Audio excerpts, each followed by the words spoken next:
As a matter of fact, Kevin Korn was like the fact that we can just bring stuff up onto the internet and let people know what's almost happening in absolute real time. Kevin Korn was at the Million Mask March for Anonymous today in Portland, Oregon, and so we've actually got footage that we've already uploaded to YouTube, and also we've turned it into an MP3 file to play on the second hour and talk about that happening in more detail.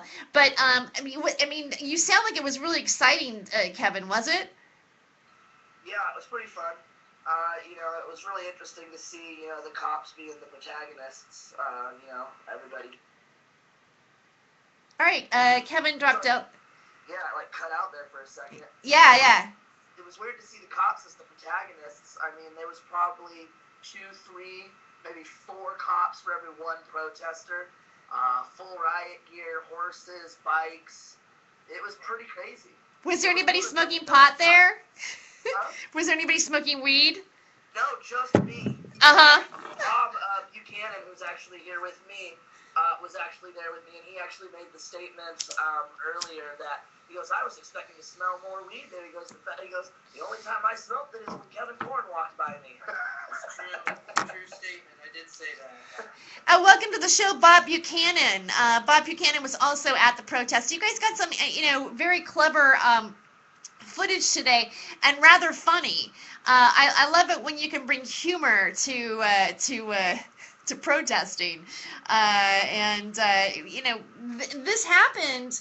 By the way, I don't know if probably a lot of people already know this, but what's the history of Guy Fawkes from the movie? North Platte. What do you think? Guy Fawkes? Yeah, Guy Fawkes. What's the history of Guy Fawkes? Well, Guy Fawkes, he was a member, wasn't of the British Army, but it was back in the day when they had a gunpowder treason and plot was I believe taxation on the gunpowder that was in the UK back in, gosh, it had to have been the 1700s. Uh-huh.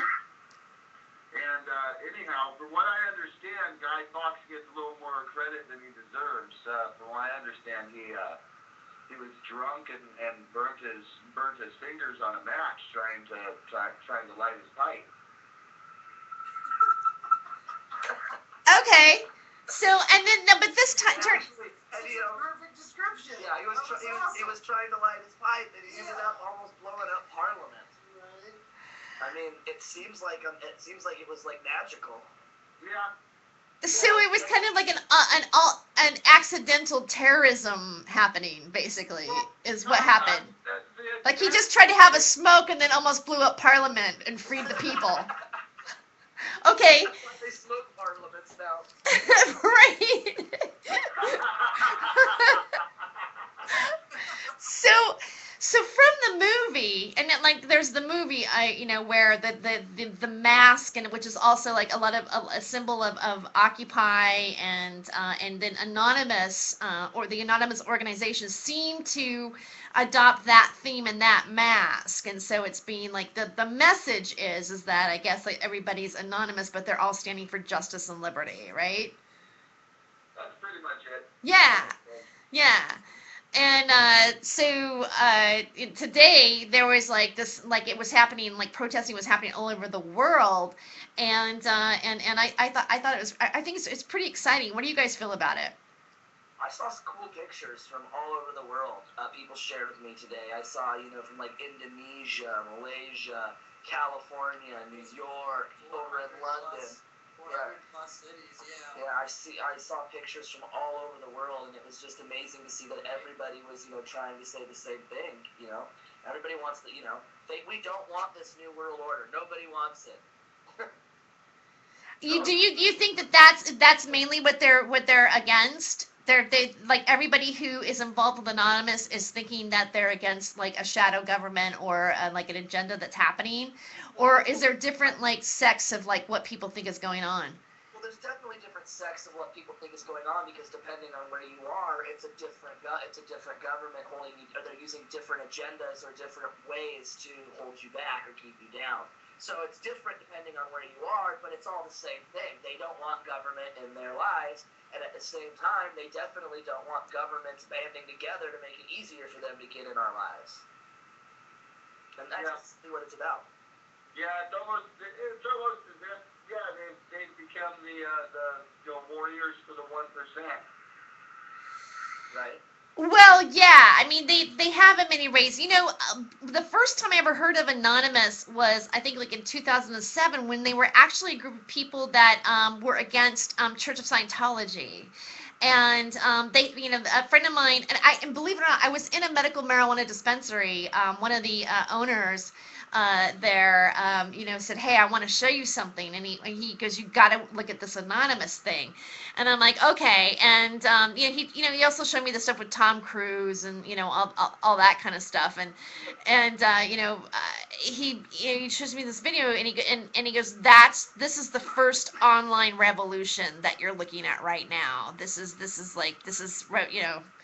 these people are, this is the first time this is happening. We'll see where this goes." And what's interesting is, like, now we're at this point. I mean, for me, I look at that conversation and then, at this point, see where we're at right now. It's huge. And then the movie came out, and like it seems like people globally identified with something. And Anonymous is online. It's basically spread online. Actually, right before I took this call to start the show, I was watching a video that was another anonymous message saying that this, like, what is happening is the social media, get ready, and then they were going through a list of things that they actually did or accomplished, and I missed part of that because I had to start the show. But to me, I feel that something exciting is actually happening, and I'm celebrating with smoking some weed on that. Hold on, Terry, Bob here. Oh, Hey. Yeah, Bob. Real quick, so you're saying that you think it's actually making a change? You think politicians are going to talk about this tomorrow? Well, I think that, okay, I don't know. I seriously doubt that they're going to talk about it or talk about it to the mainstream public. I mean, I think they should. Well, I do too. Yeah, for sure. That's why I went. I agreed with it. That's why I sold all my food stamps. The other half of them, what you do is you sell them for 50 cents a food stamp. And you can get all types of people to buy off that. So, well, so you sold your food stamps to go to the protest? Oh, yeah. Yeah, that's all I have. What? Oh, is that Bob Buchanan? You know what? Hey, Bob, how you doing? Hey, Northflat, how are you? Haven't seen you in forever, man. Well, right now what I'm doing is I'm riding a scooter around town, and I'll trade that to people and then stay in their house and live on their couch for days for this scooter, and that's how I pay my bills. It's working out. I like it. Right on. Right on. Well, there's always it's always good to find a way to survive in this economy. And I can see why maybe you would go to a protest, and say, hey, I look what I'm having to do to get by. Why can't we spread a little love around to everybody? Actually, we're going to get close to taking a break here. Before we do, I do want to mention that we have a really great guest coming up tonight. And if you talk about someone who has faced police, I wouldn't say, like, I don't know. I don't think brutality is really the term to use about what he's gone through, but he went to he basically was arrested while he was attempting to vote. If that makes any sense. And if you think about anything that's more American is being able to vote. What? I said that depends. Who was he going to vote for? Well, it was an Eagle Rock City Council member, kind of like it was just a city council election, but it had to do with marijuana. And two of like Eagle Rock is kind of like is ground zero in some ways, in terms of the fight to keep the medical marijuana dispensaries open. And there's an LA City Council member named Jose Huizar, who is almost like he's like literally when I googled his name and then I looked at images, they were pictures of him with the Godfather strings behind his head. Like he actually took some money that was that was supposed to like work on the gas emissions and the air pollution in an Echo Park area, and he ended up taking that money and paying his staff with it instead of actually really using it for the cause that it really is. And this is like he was under investigation by the FBI, and yet he he had this huge campaign in closing the medical marijuana dispensaries. And when in fact many of us and even the press kind of like made this man look like a criminal in many ways. Well, he is a criminal. Right. He's taking taxpayer money and he's handing it out as Christmas bonuses. I mean, that's no different than Kwame building fences everywhere, So my guest is actually he was an activist with a local organization in Eagle Rock, founded by a man named Tim Ryder, and they did like the Daydream Festival, and they were big advocates in their community and keeping the dispensaries open. And there was one night where Jose Huizar was doing a state of the dress or state of the town or whatever you want to call it, and he was going to like be against the medical marijuana dispensaries. So we ended up going there, and all of the questions, like he goes, everybody like put down your question on a piece of paper, and then I'll ask whatever questions we do after the presentation. And so he does like he's doing a PowerPoint presentation about all things that need to be fixed in Eagle Rock and blah blah. And then he gets to the medical marijuana dispensaries, and the whole room, everybody's just gasping to hear that. It's like I can't wait to hear about the medical marijuana because everybody was there for that, and there's no other. Who cares about parking tickets in one area, whatever. I mean, it was like the hot topic is marijuana, and every person that went up and had a question, he would not even answer the question, to the point that we went, answer the question. You're not answering the question. All of a sudden, people were just heckling him, and it was really beautiful to see a politician going down with heckling. I got to say that. But the one guy, my friend that's going to come on the show, Dan Hankin, who's also a very talented musician and artist, stood up right in his face, head to head, and made himself vocal, let pictures be taken of him in the paper. And then when he goes to vote that day, they try to arrest him and put him in jail. And we'll be right back after this commercial with that story.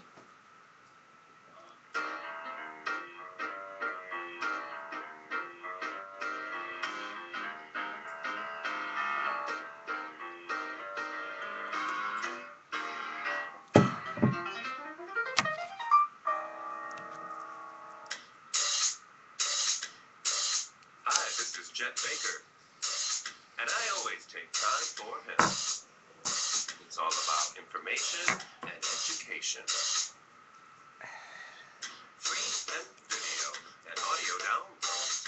Free music download of all the top artists, all the hot artists, and all the interviews with people in the movers and shakers. See what all the buzz is all about. It's time for him. That's right. It's time for him.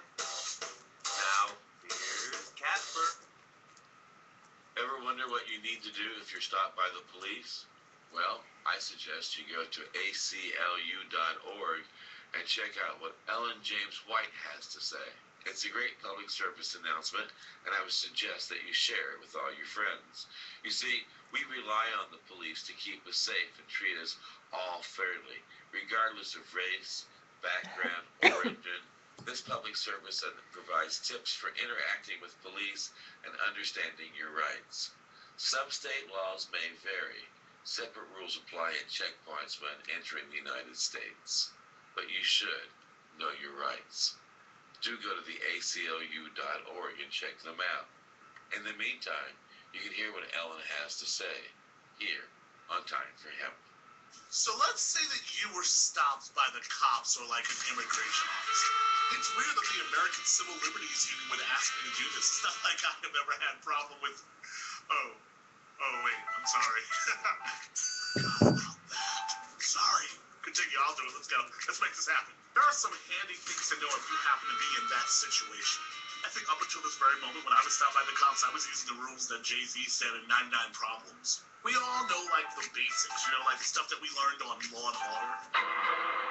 You have the right to remain silent. You have a right to an attorney. Anything you say can and will be used against you in the court of law. But there's some things that you probably want to say out loud, like clearly, like really let the officer know exactly what you mean, you know?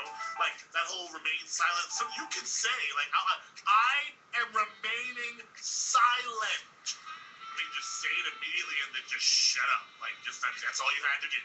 And if you actually get arrested, say out loud, clearly, I want an attorney. And also remember, you can tell the cops, I do not give you permission to search my shit. You probably shouldn't say shit. You say stuff, car, my house, my belongings. But you probably should steer clear of the whole don't search my shit. But you can totally think it. And please, for the love of God, do not resist arrest, okay? I know sometimes, like, you might even be thinking to yourself, this motherfucker is arresting me, and I didn't even do shit, son. You don't know me. You do not know me. Let's go along with it, you know? Like, get your attorney, call your local chapter of the ACLU, okay? But just don't fight it. And just make sure your hands are clearly visible at all times, you know? We don't want any of those, oops, I didn't know what he was reaching for moments, you know? We don't need that, okay? And another thing, if a cop questions you and you ask, can I leave? And he's like, yeah, you can leave. Just walk away. Leave. You don't have to continue past that point. I'm not saying like There's a lot going on right here. I'm like, let's go couch cop. I'm not saying all that. And please note, these rules apply even if you don't have your papers, okay? If you don't have your papers, you still have like these weird things called constitutional rights, you know? Even though some people try to pretend like you don't. But at the same time, don't like lie about your immigration status, okay? Don't like hand over like fake papers that you got from some dude in a trench coat and a funky hat. In my mind, that's where you would get like fake papers from like a dude in a funky hat and a trench coat, you know? And he probably just smells like cigarettes and regret. Also, let me say this from my hermanos out there, okay? No loyalties, documentos, falsos. Guarda el silencio. That doesn't even sound real. Like, it sounds like I made up a language, but I assure you, they checked. Supposedly I'm saying it kind of right. For the love of all things holy, write everything down. Document the shit out of all this stuff. Get badge numbers, car numbers, the agencies the officer was with, the information of witnesses that like witnessed what happened. Okay, get all of it. Document this. But please don't use the let me get your contact info line on a girl to get her number. You know, like, hey, you know, I was illegally arrested, so you should give me your information so that you can be a witness. You know what I'm saying, girl? Yeah. If you feel that you've been treated unfairly, contact your local chapter of the ACLU, okay? You don't have to take abuse and just go about your day. In America, people have rights, even though some people would prefer that they didn't. They still do. Remember that. To learn more, go to www.aclu.org/know-your-rights. This has been a Time for Hemp news break. Thank you for joining us here at timeforhemp.com. Please share us with your friends.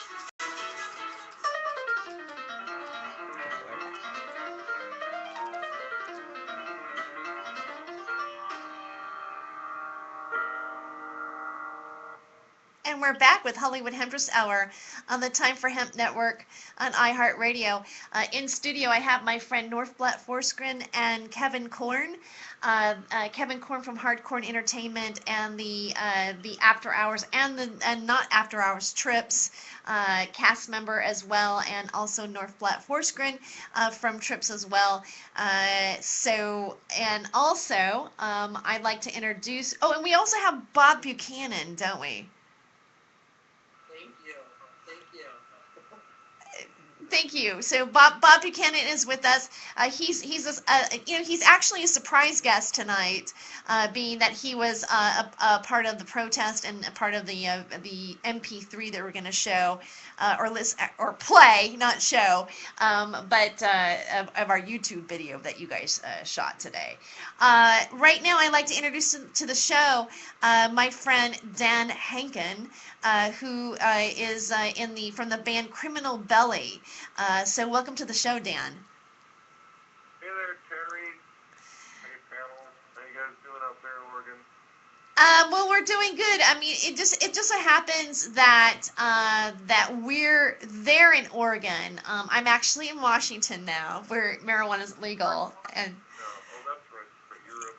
Yeah, but it's kind of all. I mean, it's like really, literally. I'm across the border. It's actually closer than going from like California to Mexico. So, it's like not. It's not a big deal at all, really. But there are different laws surrounding marijuana in both the states. I mean, in the state that I live in, it's legal to smoke it recreationally, and it's like one of the first states of two to legalize it recreationally. So I'm actually enjoying the experience of living in that kind of freedom. It does feel, I mean, just because you just simply go across the border, you do feel a little free when you know that you can smoke, you can relax and smoke it recreationally, and you don't have to really worry that, oh, I'm going to get arrested for doing this, even if I am a medical marijuana patient, because as you know, and I know that in California, they didn't really recognize patients' rights too much. There was always, I mean, I always felt like there's this thing like, well, yeah, I'm a patient, but they're going to ask me for my papers. And, there's this, if you go to any of the marijuana events, there's like one place where people can medicate in, and you can tell that there's undercover feds trying to slip in to see if we'll if we would have let them in and get it illegally. And, there's a lot of watchdogs around even just being able to, let's say, medicate with medicine, if you will. That is like just mandated and sniffed out with sniff dogs, like it's like you're criminals. You're automatically criminal even if you have a recommendation. I mean, this is how I feel an underbelly of what we're really facing and dealing with in some of the other states. And, I'm going to admit right now, I feel that Oregon has actually it doesn't have the same kind of heat, and it's not a hotbed, and it seems to be more casual about it than down in Los Angeles. I don't understand why it's different to the Northwest, to the South. And maybe we can like bring. Los Uh-huh. Angeles, there's a lot of money. It has to do with money. As you know, the whole Jose Weezer thing had to do with money. He only wanted to shut down certain collectives. I heard you sort of set up the story about what happened with Jose Weezer. One thing that you didn't know about is that one time I confronted him, not when you were with me, and I said, why did you only shut down half of the collective? And he said, well, that's very complicated. It was during one of his campaign rallies. And I said, well, have you heard of rumors of kickbacks? He went running away. I mean, they have deals. So they it's all about control. Los Angeles is a huge money market, and they're just trying to control the flow of cannabis. Now, Eagle Rock was independent, and that's what Cannabis Clubs United with the Community was all about, was independence, and that's why we ran into some trouble when we ran our election. It was a neighborhood council race, by the way. Okay, I'm sorry. I messed up on that. I apologize for, thank you for clarifying it. It's hard because, see, that's what was so significant about it. Eagle Rock was a small neighborhood. We had independent collectives.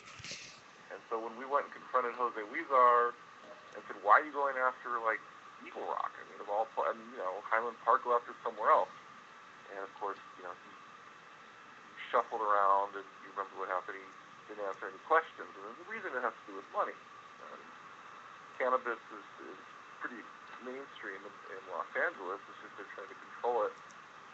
And, what happened when I went to vote, of course, was that the guy's name was Jay Handel, called the cops on me and said I had a weapon, which is illegal, completely illegal, just to shut us up, to make an example out of me because I was being vocal that the election was being held differently than it was last time. Tim Ryder had done a great job and brought, I don't remember the numbers, it was over 800 people to a neighborhood council race that usually pulls 50, and clearly was going to win, and they cheated, and they used voter intimidation. They put out a flyer saying, if you vote for Tim Ryder, you get free marijuana, which, wasn't true.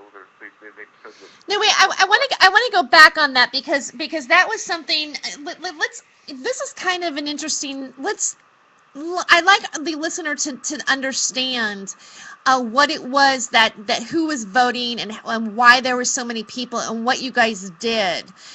Because it was a stakeholders vote. So you didn't really have to live in the city of Eagle Rock to actually vote. Theoretically, if you bought a Starbucks cup of coffee, you would invest it in the city, and therefore you were able to vote in this election. And the reason why this election was so important was there was a couple of pro-marijuana people that were running for the board, the neighborhood board. Well, there was a clean slate that Tim Ryder put together, and so there was a loophole because exactly if you had a stake in Eagle Rock, you didn't have to be a resident, and that's why they went crazy because the collectives had moved in and and set up shop, and the people that came to buy their medicine were stakeholders. And they've worked on changing the law since then. I don't know if they've gotten that changed. But at the time, yeah, they said, well, go ahead and vote. I mean, you can look at the video. The video explains everything. It's Starbucks versus stakeholders in the battle for Eagle Rock. Yeah, I'll be posting. I did post. I'll be posting that video in my Facebook timelines as well as my Twitter, and I'm going to include this on my blog when I blog about this particular episode and this issue. I find this story to be fascinating, in the sense that it has something to do with the voters process and how when you guys found that loophole, like, hey, yeah, if they do buy a cup of coffee at Starbucks, yeah, they're a stakeholder. That does qualify, and how you guys said, hey, if you want to support the medical marijuana in Eagle Rock, which is affecting you because you're also Los Angeles. What was going to happen there was maybe going to be considered to be a paradigm of what the other cities would adopt themselves after. So then what happened? Because now they said they're giving away free marijuana. Now, who did that and where did that come from? No, there was a flyer. There was a flyer put out saying that if you voted for Tim Ryder's Green Slate, or it was, I can't remember who the other guy was in the Green Slate. It was Nelson. Uh-huh. Nelson Grande was the other guy in the Green Slate. There was a flyer put out saying you would get a discount off one of the collectives. Now, Michael Larson, who was one of the key people trying to shut down the collectives, was running around with this flyer saying, see, Tim Ryder's Green Slate is connected to the non-independent, which is ridiculous. Tim Ryder was completely independent and just wanted a fair vote and wanted people to vote and just was supporting the collectives to have the same rights that other businesses had. And of course, when I went to go vote, I was complaining about the ballot because they changed the ballot tremendously from last neighborhood council election. It was very complicated. You had to fill out all this backwards and forward paperwork, and it wasn't like that. And suddenly, cops showed up with shotguns as I was voting, and said I had some discussion about slander with some guy who was getting in my face, but there was no reason for cops with shotguns.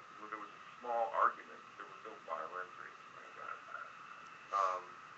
So, very suspicious. The whole thing was suspicious, and considering that the Cannabis Clubs United with the community has been confronting Jose Huizar, it was beyond suspicious. Now, the cops, of course, eventually let me go. They had nothing on me, but they detained me, and they pulled me out of the voting place, scared voters away in a close election with all the cops there. And I would love, right? I wish I could have found a lawyer to take the case because the guy, Jay Handel, who was a board member who was running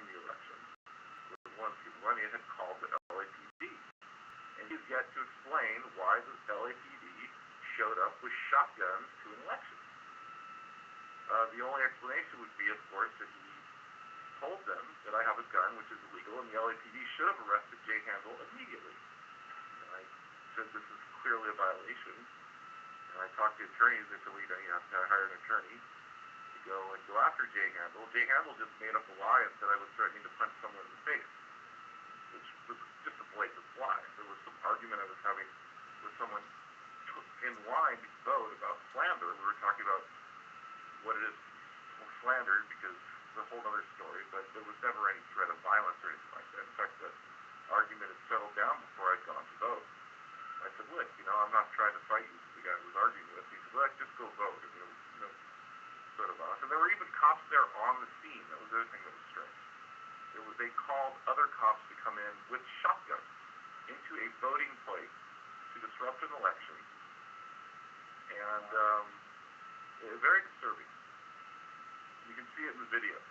And no charges filed against Jay Handel, even though he admitted to calling the cops.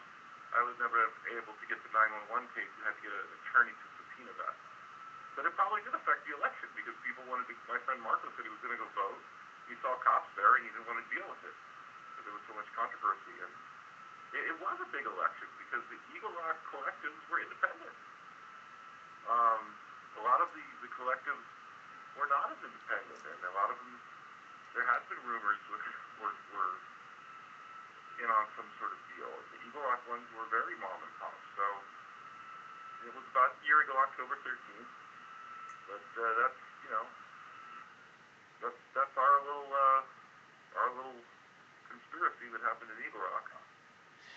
Do you feel, and I want to ask you, do you feel that you were targeted on purpose as a, like, I don't know, like maybe a strong, like, you had spoken out, and it seems like if there's an agenda to make our agenda look bad, okay, they're going to make us look like we're questionable. Our character is of question, in order to make what our words are saying and what we're asking for seem invalid.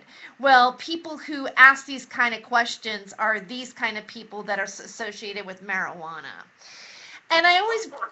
Yeah, right. That's what happened. Yeah, I was vocal.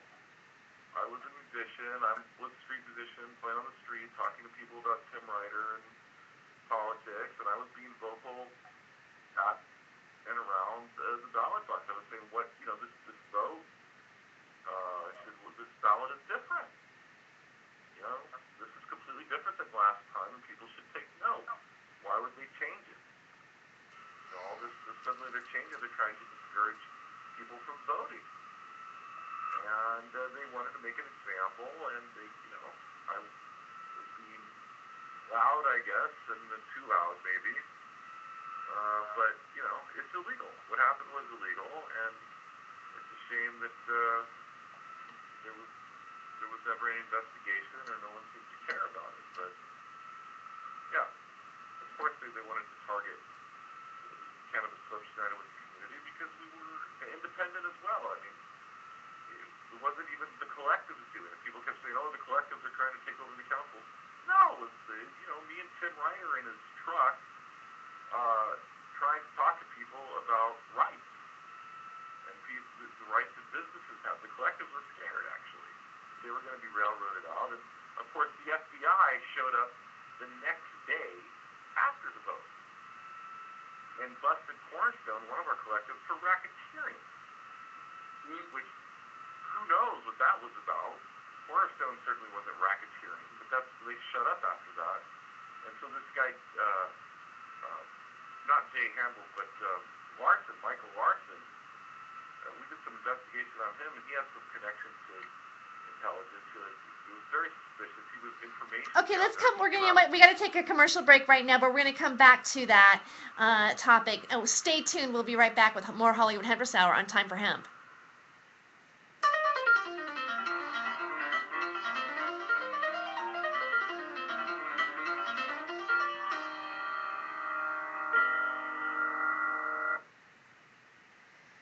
Dan. Yes. Great. Okay. trying to get the story out there. Yeah, I mean, I like it. I think it's interesting. I think it's worth. Yeah, it's fascinating. I mean, especially the thing with the FBI and Larson. Valerie Ozetta is an interesting woman too, who noticed a lot of that stuff. She was a school teacher, and she did some research on Larson and said, well, who is this guy, you know, and how did he get these, why did the FBI suddenly get so concerned becoming Eagle Rock and shut down Cornerstone and accuse them of racketeering, which was ridiculous. Oh, that's their go-to move, though.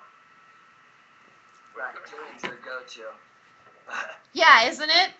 Yeah, it's always racketeering, tax evasion, or what's the other one when you don't even have to have done anything, but if you happen to know somebody who did something, they can get you too. What's that one? Not the accomplished, no, but it's like if there's a ring of them, they'll rescue and they'll call it something. It's how they get like. No, it's not racketeering, but it's close to it. You know what I'm talking about? Association. Huh? It's pretty scary how many cops were out there today. They were Yeah. everywhere. Yeah, I couldn't believe what we saw. It was an army today. Like, and when it was an army of cops today. It was crazy. Yeah. Why do there have to be so many? Yeah, why did they have to shout orders and make threats through an ice cream truck full of SWAT team? Okay, you know what? We should probably like hold on this a little bit because I'm worried that we're going to talk about it and it's going to peak too much before we get to it. So just like I mean like I love the fact that we're into it, and because I you know I feel that there's a thread happening here. You know, there's his story, and you know even my and I have my story about being in the raid with the feds. You know that's when I became an activist. It's called edging. That's called edging, girlfriend. That's what that's called. You want to just keep it right on the edge, girlfriend. What's great about his story is it's just like it's great political just criminality, and that's at a city council level. This is your city council of Right. Yes. And for real, people. Like, think about what's happening in Washington, D.C. Right. This is small city politics, but they're being played out on such a level that you want to go, well, who are you working for? You know, is my question. Like why? Like, how is it that we're having such a block at this level? It's just because it trickles down. You know Yeah. They're trickle down politics. Yeah. You know, and I wanted I was kind of like I want to like follow up and find out like what, because I haven't been in California, like how is that all resolving itself? Like you know, I would like to have Tim back on the show again, but is he still involved, or has he kind of popped off the issue now?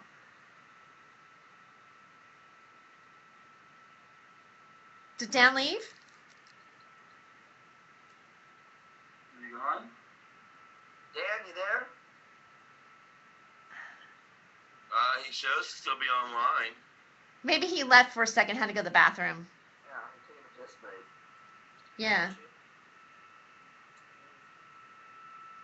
Okay, well, this thing ends in 1:36, so he's got 1:36 before we come back from break. Okay. Hello? Oh, you're back. Cool. All right. Yeah.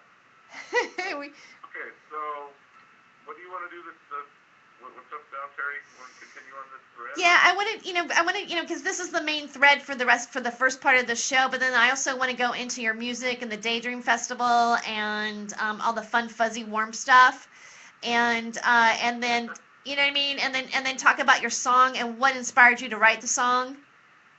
Oh yeah. And then we can set it up to be played. Okay. Okay. Yeah, I think that would be good. So, you know, like I think there's a little bit more that we can wrap up on this in terms of the city council. What The song are neighborhood- we going to play? I'll introduce it for him. It's called Water. Okay, I've got it. I just wanted to make sure I have you got 3 of them here. I wanted to make sure I'm playing the right one. There's Water, and then there's like a short comedy piece. I think it says it's DUI. What's the difference between a DUI and a DUII? Right. That would be good to, like, I think maybe coming out of one of the commercials, or stick it, I don't know, it's a little comedy thing, and then I could just start after that if you want, if you just let me know. Thank you for joining us here at timeforhemp.com. Please share us with your friends.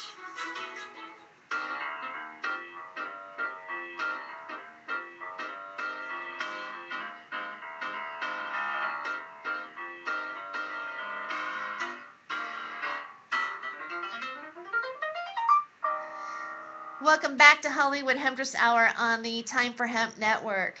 I'm Terry Joyce, your host, and you are listening to iHeartRadio.com. In studio, I have Kevin Korn with me from Hardcore Entertainment and Trips as a cast member and a producer, and also Northblatt Forsgren from Trips as well, and cast member and producer, and also my friend Dan Hankin, who is a part of the band Criminal Belly, and a great musician and activist for marijuana.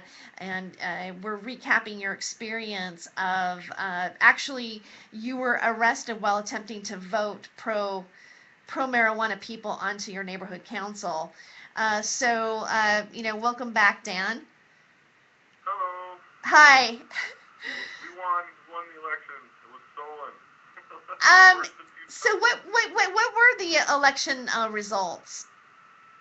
God, I don't remember the exact amount, but it was like within 30 votes that Tim Ryder and the Green Slate lost, and there was all kinds of suspicious things about it. And, considering the fact again that police showed up with shotguns, put me in handcuffs, and dragged me out of a voting place, and intimidated voters. I mean, there should have been a recount or a revote.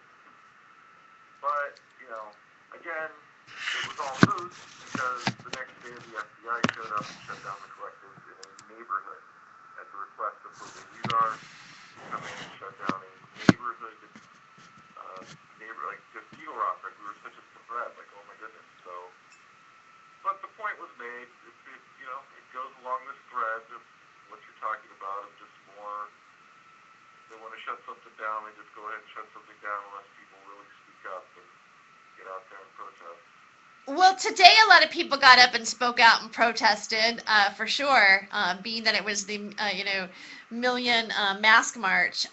People marched all over the country, so the world, actually. I mean, I kind of sometimes feel like you can feel the energy of that, kind of just that, I believe energy exists where you just kind of go, whoa, people came together and stood up for something and made their presence known in the face of such police militarization. In the face of that, they did that with such courage.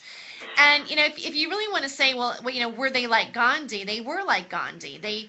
It was a peaceful protest. The only part that seemed threatening was the police and how many of them. And we're gonna get more into that later on in the next the next part of the next hour of the broadcast. But what I feel you're talking about is down to a very small. Well, it's not even small. Basically, you went to do what you do as a voter, and you were out about your opinions as a street musician or an artist, publicly talking about it, going to your being part of Tim Ryder's organization. You did all these things, and then when it came time for you to actually vote for it, you weren't allowed to do that. And the fact that police came into it, and that's a direct intimidation. A lot of people, like they go, well, I got to investigate what's the real story about this, blah blah blah blah blah. But I've known you for a long time. I'm feeling that, that you were definitely, innocent, that you went to go vote. There was no reason for this to happen to you. It was a red flag to me when I saw that happened to you. I was like, oh my God. I kind of felt like, I was like, I don't want to think that this is what's maybe happening, but could it be possibly happening? And that's why I wanted to bring you on the show and to talk about it. The cops let me go. They had nothing on me. The problem is that no one did anything about it. No one went and said to Jay Handel. No one subpoenaed the 911 tape where Jay Handel must have mentioned that I had a gun, which was illegal. And nobody on the neighborhood council said, wait a second, Handel, why did cops show up with shotguns at a voting place? That's dangerous. Somebody lied and said this guy had a gun who doesn't carry weapons. I even talked to Craig Orange, the senior lead officer, and he said, that's ridiculous. He said, I know you don't carry guns. He said, that's absurd. Someone should sue Jay Handel. Of course, the cops aren't going to do anything about it. And Jay Handel is, of course, the key here, because he's the one that he admitted he made the phone call on me, making up stories that he's, friend of Jose Huizar and on the side of Larson, Higuera. But again, it's people have to act. I mean, nobody cared except this one disgruntled school teacher, Valerie Ozetta, who was in the neighborhood and saw how school teachers had been railroaded for certain things. And so it's good to see that people are carrying at this march and stuff, because that's what it's going to take. Yeah, It's actually not desensitized. I want to switch gears here for just a moment, Dan. One is that you are a musician, and you have been playing with your band Criminal Belly. You and Tim did like the Daydream Festival in Eagle Rock. Have you done it like 2 or 3 times now? Oh yeah, that's how I met Tim and got involved with this. I'm a musician, and Tim wanted me to play at his Daydream Fest, which was a pro-marijuana festival up at the Eagle Rock, which is right there up Figueroa Street. And Terry was there, and we have her on one of the tapes where she did some of the emceeing. But yeah, we did it like 2, 3. I think the last year we did it as well. We had a bunch of bands play last year. Good. Well, we do have a song that I'd like to play before the second end of this break. And can you set up like what this was what's it all about? The title and what inspired you to write it. Funny enough, this ties in again to the whole thing we're talking about. Because one time when I confronted Jose Huizar, I said, "Why do you let put the fluoride in our water as a city councilman? Because I don't believe the fluoride is good for us, and we have to pay to get it out." So we wrote this song called Water, crisp, clean water, not fluoridated water, to promote the purity of water. All right. Of course, Huizar said I'd have to talk to Water and Power about that. I didn't have any answer. All right. But So yeah, this is crisp, clean water. well, let's go ahead and play it. Let's listen to it for a moment.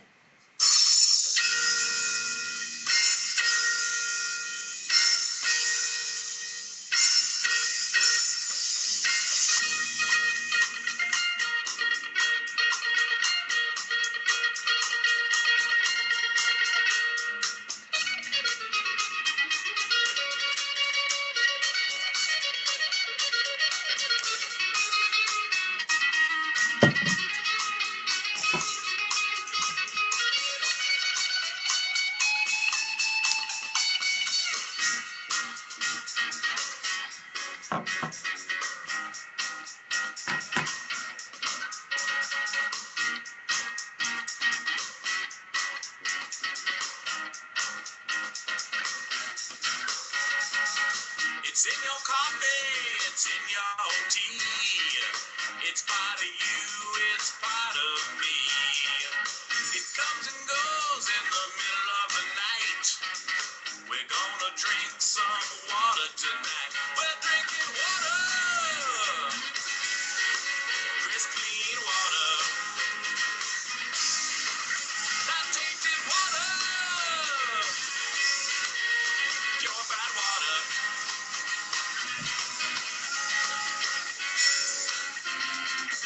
We're drinking water. Crisp, clean water. Not tainted water.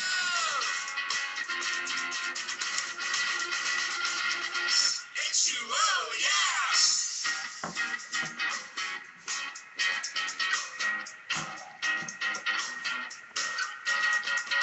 It's in your bong, it's in your mother's womb. And when you die, it ends up in your tomb. It comes and goes in the middle of the night. Listen for rainy water tonight. We're drinking water. Not tainted water.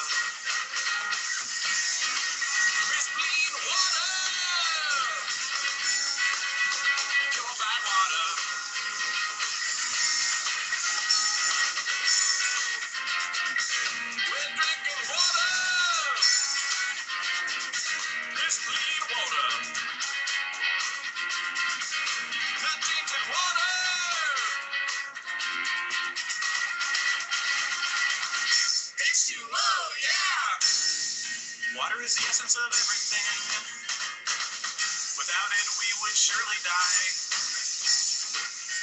Water is a mountain spring, ascending forth into the sky.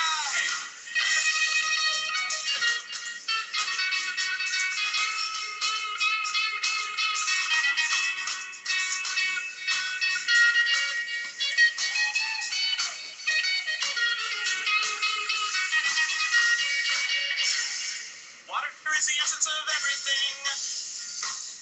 Without it, we would surely die. Water is a mountain spring, ascending forth into the sky. Let's drink some water, not tainted water. Let's drink some water, purified water. We're drinking water, crisp clean water. We're drinking water, pure water.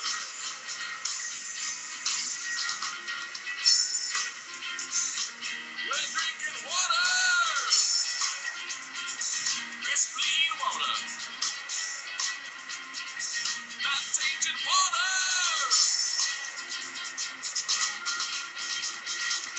H2O, yeah! Well, that was great. I loved it. Woo! All right, on that we have to take a commercial break. We'll be right back with more Hollywood Hempress Hour. Hey, Terry. Yeah.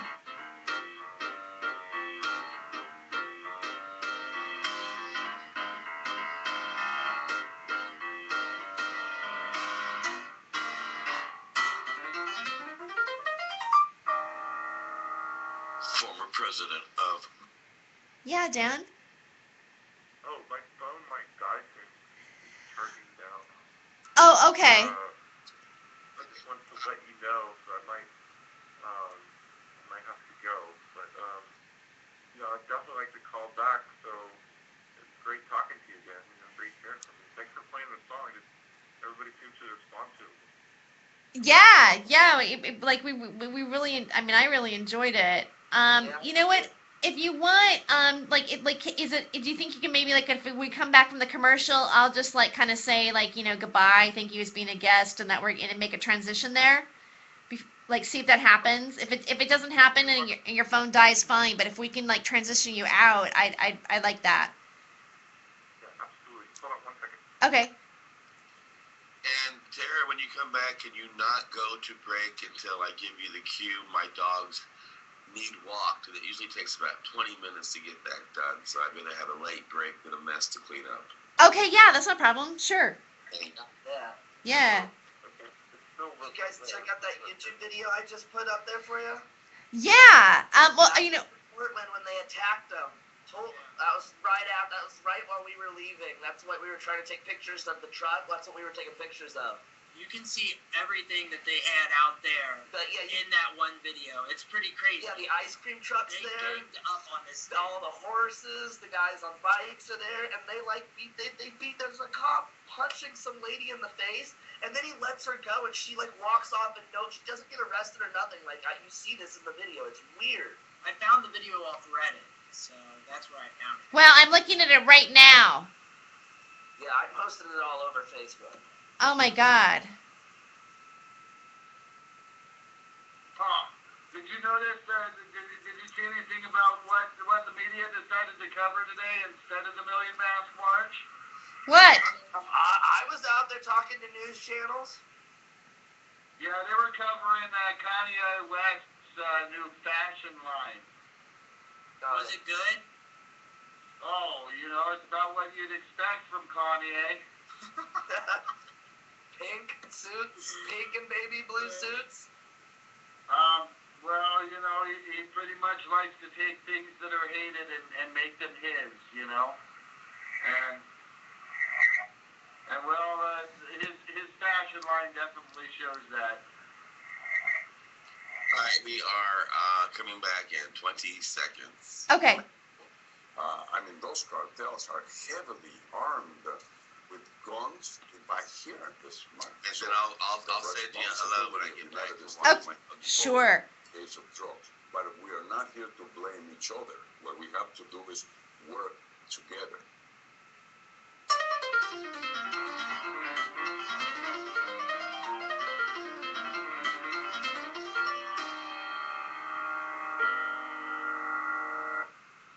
Welcome back to Hollywood Hempress Hour. You are listening to Hollywood Hempress Hour on the Time for Hemp Network on iHeartRadio, and I'm Terry Joyce, your host. In studio, I have North Flat Forsgren and Kevin Korn, both co-hosting with me on a regular basis. And also, we have Bob Buchanan with us. Unfortunately, we lost Dan. We didn't lose him, like he didn't die or anything like that. But he just his battery died in his phone, and we were trying to give him a graceful exit, but the battery went out. But we do want to thank him for sharing his story with us on Hollywood Hempress Hour, and also, giving the song and showcasing the song. We will have him back to talk a little bit more about the lighter side of his life, and Godspeed. I really feel that I'm just going to put it out there, but I've been his friend for a long time, and I feel that he has not recovered from this incident. He became ostracized in his community. He lost his living situation. He's definitely been gone through his own journey in what happened with this. So a lot of us are kind of like battle wounded in different ways in how they stand up for marijuana and legalization, but we're still like making music, and so is he. So I just want to thank him very much for being on the show. But right now, this is like we've actually gone. It's 101. Woo! All right, it's 101. This is the Freedom of Joy segment on Hollywood Hempress Hour, and that means that we are going to talk about whatever the fuck we want, and right, and in any fucking way we want to talk about it, because I'm a big. Today is like Guy Fuck Day. No, well, I know it's kind of a corny joke, but seriously, today was November 5th. There were people who were protesting all over the world. I mean, when does this happen? That people unite together in a theme and represent that they're not happy with their governments. And it's not just the United States. This is everywhere, and it happened here in Portland, Oregon.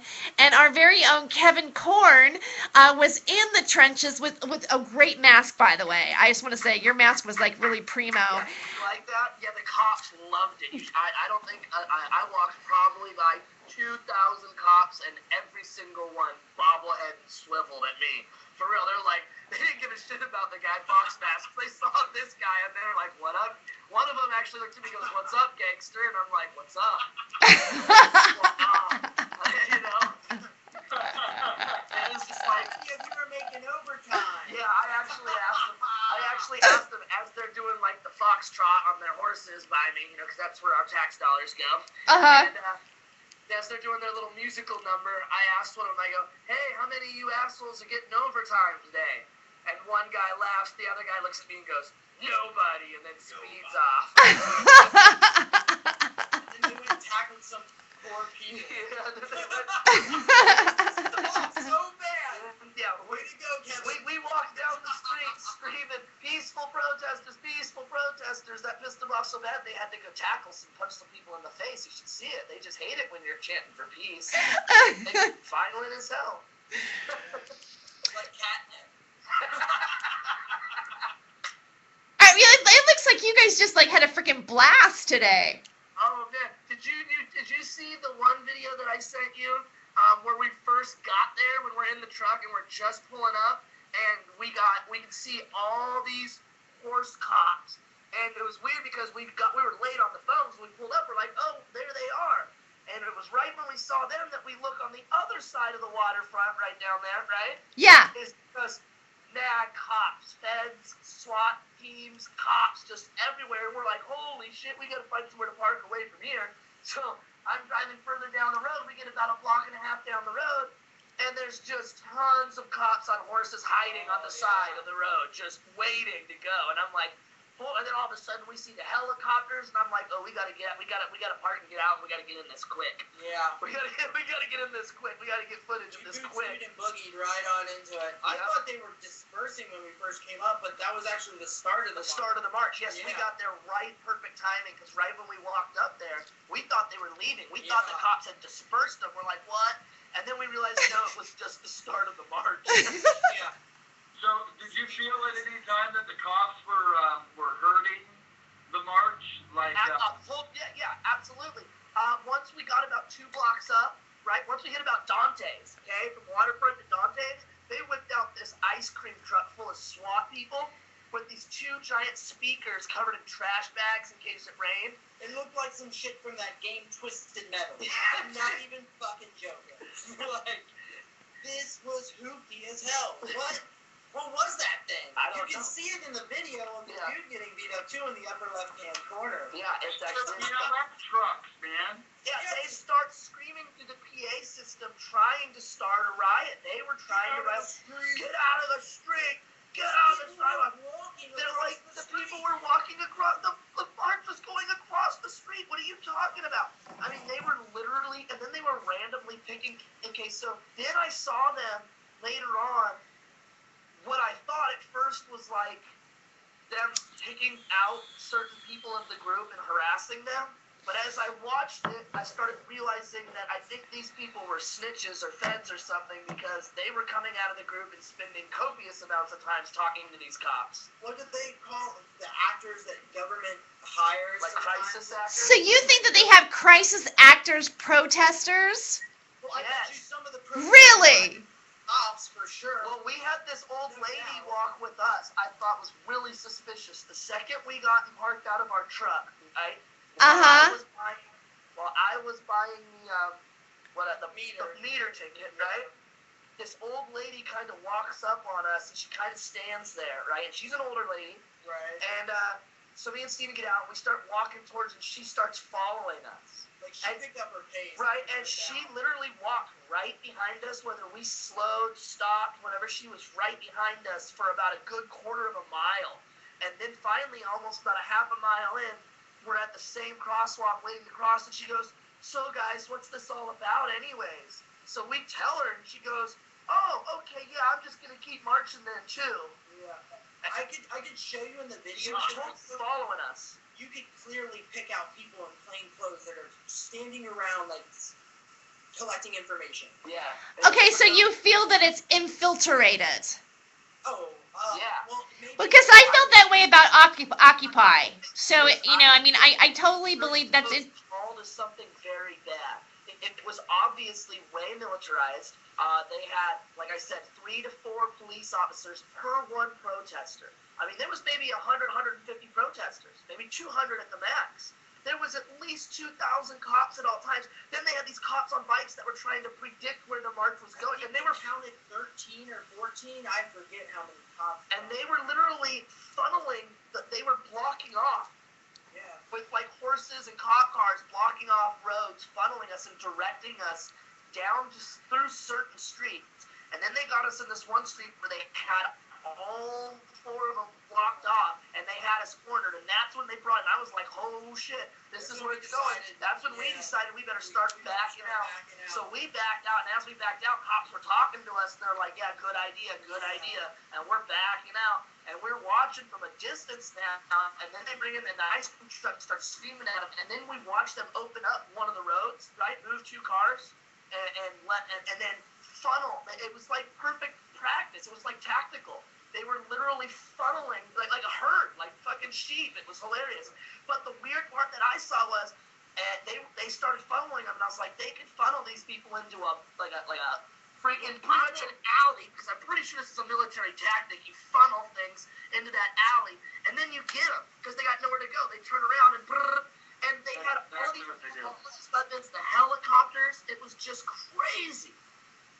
I thought it was bad. And all the random people standing around that weren't part of it, and they weren't Portlanders, and they weren't tourists. They were just random people in normal clothes. Some of them had normal clothes and badges. They weren't even hiding it. Nobody was smoking weed. That was kind of weird. Yeah, nobody was smoking That was kind of weird. I was expecting it.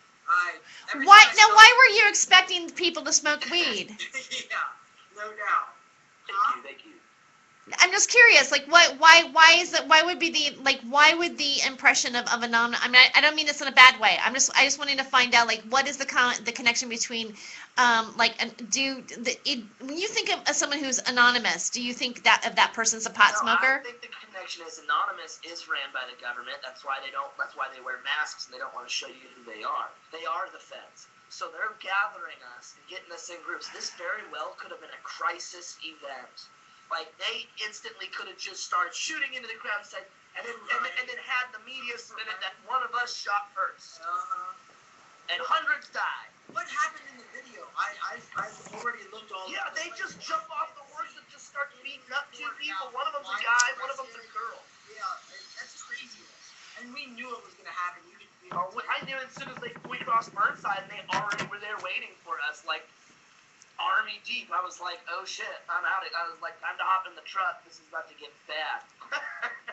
You know, it's astonishing to me. I mean, like, to hear what you're talking about and what you've been going through, and then I post your stuff up on Facebook. You know, like you upload a few pictures. I see them. I put them on Facebook. I put them in our trips line. I put them in like. They got shared. Well, I mean, like one website which is a spiritual activist community, which is which is the Global Illumination Council. I'm an administrator with them, and I posted your pictures as GIC related material. And it got like 1,000 views in like literally 5 minutes. Yeah. I mean, it just hit like boom, boom, boom, boom, boom. You know, it was like, and I went, whoa, okay. You know, this is like definitely something that's interesting people right now. The Global Illumination Council website had like posted a lot of things about it, about like everything, anonymous videos. They let me put our anonymous video that we made from trips. I mean, this all came about kind of from trips, and the fact that Anonymous had released a video telling activists how to protect themselves if the shit were to come down to like freaking gas masks and powder and medication and, going around in a circle around people to make sure that they're safe. And, I was kind of taken like, oh my God, what's going on here? Like, why are we getting this warning? And so now you've been there, and I find it, I don't know about anybody else who's listening to this, but I find it interesting that you are kind of saying, like, it feels like it could almost be a practice drill for a false flag scenario. Am I getting that kind of vibe from you guys, or am I off on that? It was so scary. I seriously looked at that I took a step back and looked at it from an outer view, and that easily could have turned into a false flag event and a switch. All somebody had to do was make the call. Well, that's the thing. I think that's what it was. It was a practice run. So when they have something that they want, and they have an agenda that they want to push, now they know how to do it real quick.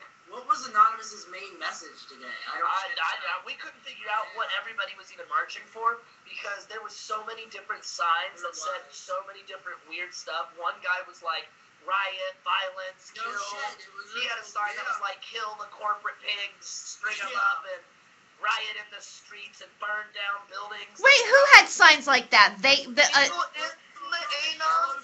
giant yellow sign. Stand up, like it had like pretty violent and graphic stuff written on it. Yeah. About anti-pig, anti-police, basically, is what they. Anti-establishment. Yeah. The November 5th march has always been an anti-government march. Period. So you're saying it appeared to be what people like stereotypically go, these are these radical, crazy people trying to change their government, and so we need to take them out, kind of thing. Yeah, that's just the one guy, but we only saw like one or two people that were really like. Yeah, but one guy spoils the pot. Rather than be. They let him go. And the chances are that the one guy was a fucking plant anyway, Yeah, the one guy was the fucking cops. That's the whole thing. That's what I'm saying. Probably, yeah. That's a good point. You know, I got to the point, like, when we were hanging back and the cops were actually trying to talk to me, and I was talking back with them, like, I talked to a few of them, like, fuck you guys. Right? I was bullshitting with them, and, fucking with them, and, I got to the point where I don't think they knew who were the plants and who weren't. So I started getting real comfortable with it, like, fuck you guys, like, I'm supposed to be here, and they're just like, okay. Oh, they think you were working with them. Kinda. They started talking to me all sorts of weird shit. There was a lot of weird people just standing around, like, and it was obvious they were, like, cops and feds. Observing somehow and, recording or taking mental notes. It was really weird. I really got that impression from a lot of people. Yeah, ladies and gentlemen, I'm still in the comedy club right now, but the speaker that you're hearing once in a while here and there is Bob Buchanan, who also was at the protest today with Kevin Korn. And a little bit later, we're going to be listening to their MP3 of you basically talking about the military, and you can hear the helicopters in the background. And I mean, that piece of footage is just like, I'm sorry, but it's beautiful. First, there's the Fed that was, like, watching us do the interview. Uh-huh. And as soon as we turn the camera, I go, there he is. And I go, look, he's right there. And I point, and we turn the camera on him. He dives into his Jeep, and I go, yeah, he's in his Jeep on his computer. And then, like, we turn back, and we start talking again, and next thing all you hear is, and I'm like, what the fuck? And we look up, and it's the helicopters right over us. They had been on top of us for, like, 10 minutes at that point. Yeah, they were following us at that point, but yeah. Even when they crossed the bridge, I want to know where the tussle, so to call it, happened. Like, I don't know anything about that video, and I need to know more. And honestly, you know what it looks like? You know, honestly, where that looks like? It looks like right in front of that, what's that bar that you took me to for that one night? That Street? No, what was that stupid bar you took me to with Bree? And that, like, that ghetto-ass bar you took me to. Oh, you guys went to Fish Grotto, right? Huh? Never mind. Did you say Fish Grotto? That's making me hungry. I want some fish. This is kind of blowing my mind, Kevin, because the fact that I wasn't expecting to have the thought that there's maybe even a setup to this and a false flag sort of scenario. That they're creating, or they're creating this tension to look like it appears like tension to others and to the media, but it's not really tension. So that something can look like some sort of like takeover, maybe. Am I off on that assumption? It's crazy, all these psycho people, right? Psycho people are going into these highly populated areas, and they're with assault rifles and shotguns and stuff like that, and they only kill like one or two people. Well, that doesn't seem like I would think that if people are going into a crowded area like that with these assault weapons, they would be able to kill more than one or two people. When there's 300 people in front of you at LAX, because it's a busy-ass airport, I don't understand how only, 3 people got injured, 1 died? Yeah. Well, I want to know what the epidemic is that's causing these AR-15. Oh wait, okay, you guys, I want to get back. You're talking over each other. I want to make sure that I get both of you guys' thoughts there. Northblatt, what were you thinking? What were you interjecting there? I just want to know what the epidemic is that's causing all these AR-15 owners to fucking go into crowds of people and shoot only one person. You know? You know, is there something on the fucking handles? Is there a chemical on the trigger? I mean, what's going on with these people are so fucking crazy that they're gonna fucking take their AR-15 into a fucking crowded place and start picking one person off. Have you ever seen The Jerk with Steve Martin in it? Yeah. You know the part where he picks one random son of a bitch out of the phone book and he picks Steve Martin, just starts fucking gabbing him? That exact scenario is what you pretty much just described to me. That's what I thought of. I'm just gonna go somebody shoot the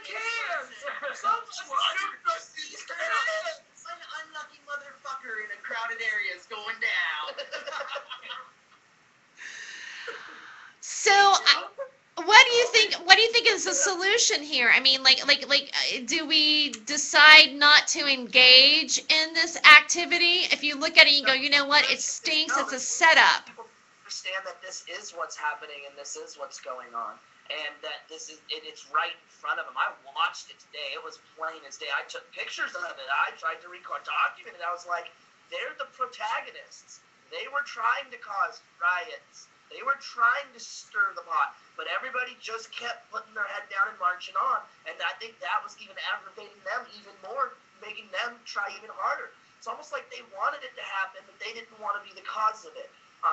What's Portland's big vote? What do they have a big vote coming up on? I wonder how much Portland makes off of every arrest they have. So when they see a crowd of people, they're just like, we'll arrest like 10 people so we can make this one. Well, they brought in the wagons. We watched the wagons come in, and I was like, those are the...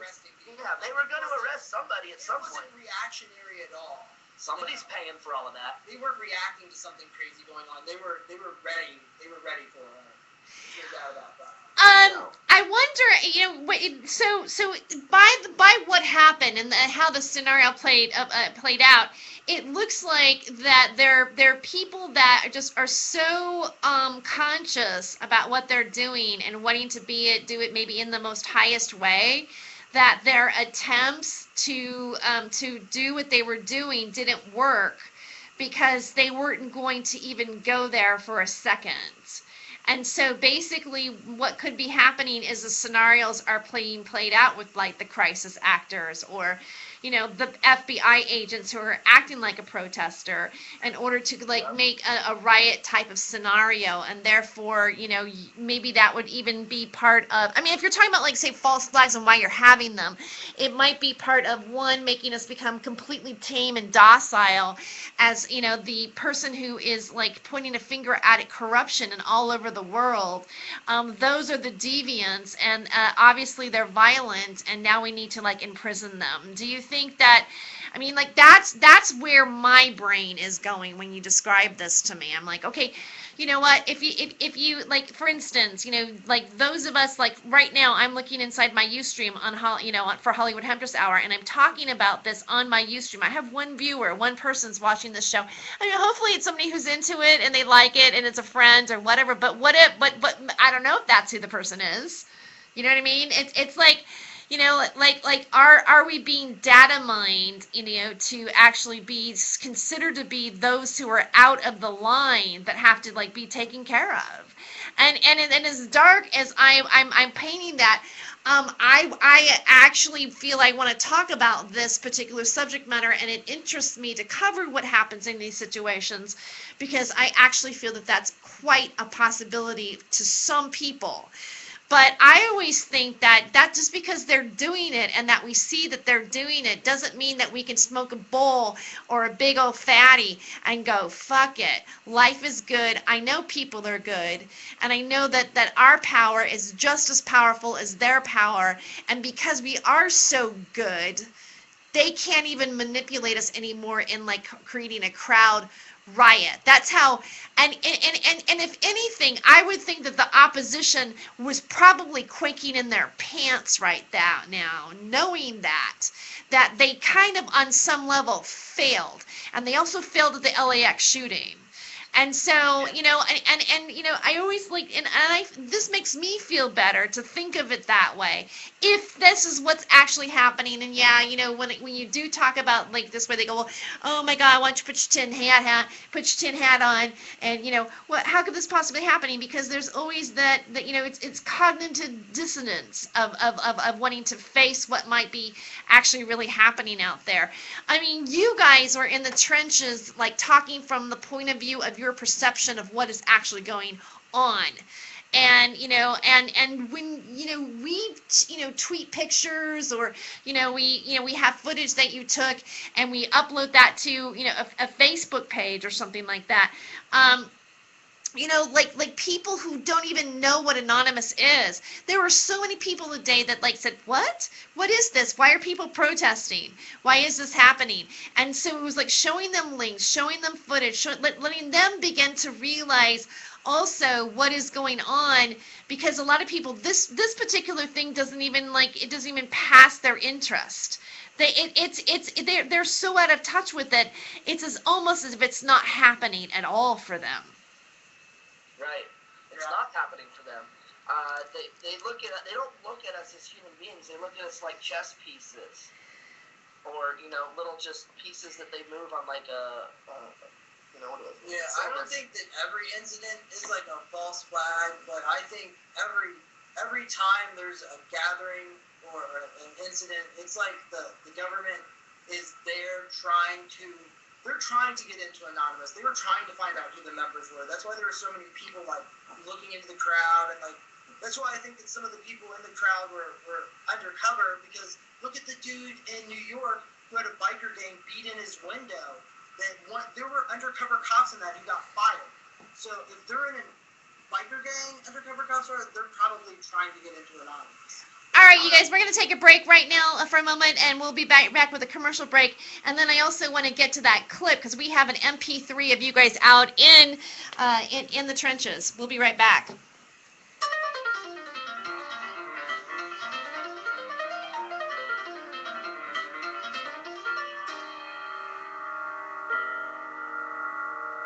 I'm Gary Johnson, former...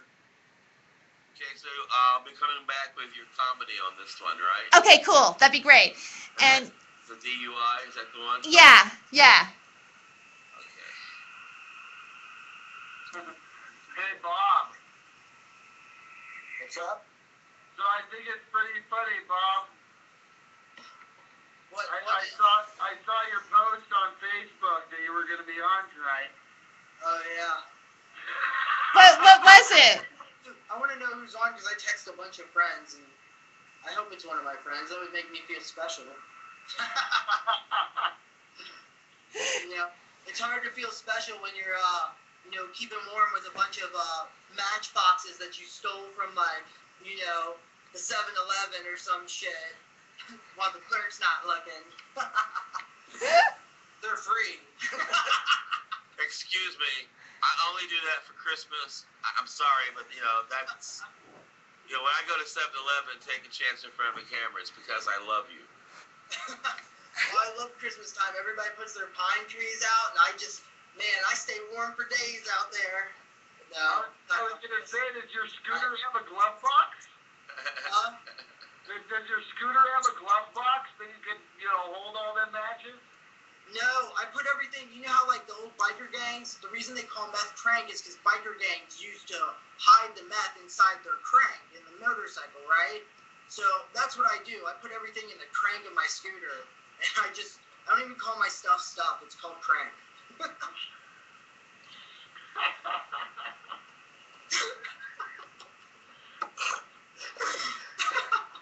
Polish super crank, huh? Yeah. Okay, Taryn, when we play your what's the difference between, do you also want the little piano thing after it, or are you just going to come in right when this comedy ends? Yeah, well, let's do a little piano thing. Why not? All right. Yeah. Nice. Okay. Yeah. Thank you, Terry, for letting me be on this show. Oh, thank you for being on it. I think I think you're funny, and you're adding like some you're just adding to the whole story of what happened today. Well, I'm just glad I'm not subtracting from it. It was difficult to locate you, but we got a hold of Homeland Security, and they went through their files, and they reached Skype address. That's okay. Next week we'll have his brother on, Damian Buchanan. This way, so you know where we're at. Here we go. He's got Okay. Especially younger people. Is that he seems so real. He seems to acknowledge the reality of things. It's kind of almost like a dog whistle kind of thing. Older people can't hear it. Younger people hear it.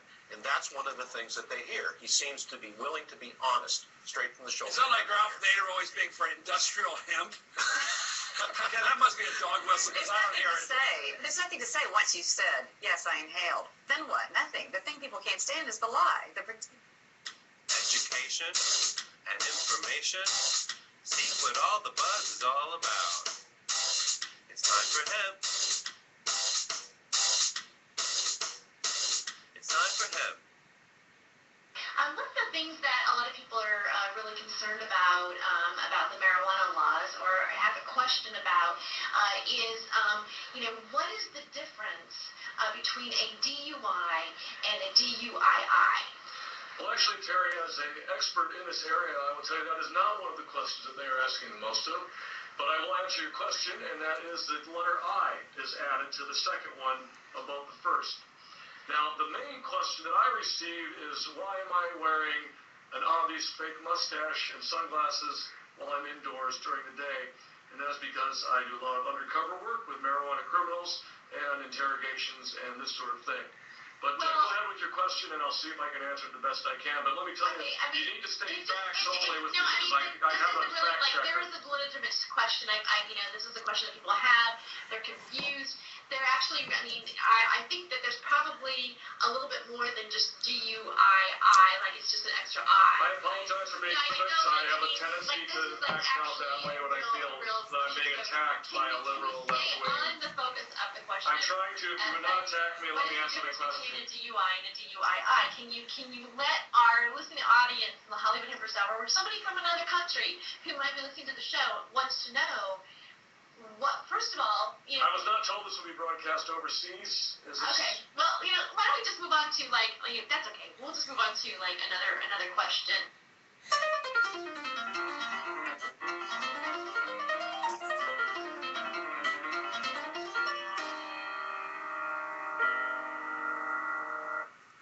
And we're back with Hollywood Hempers Hour on the Time for Hemp Network on iHeartRadio.com. That piece of footage that you just listened to right now is from Sergeant Detective Harry Palmer Jr., retired, in a previous interview that he does. He will be coming on again here on Time for Hemp in the future.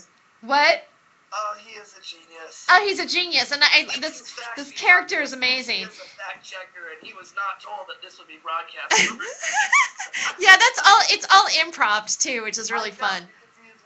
I know, he is the master. Yeah, I don't know if he wants us to reveal who he is to the audience, but he's Sergeant Detective Harry Palmer Jr., and I'm going to be playing a lot more clips of him, and also he will be here on the show as a guest on the Time for Hemp Network, because he was on the Atomic Comedy Network, and also we did Ganja Palooza.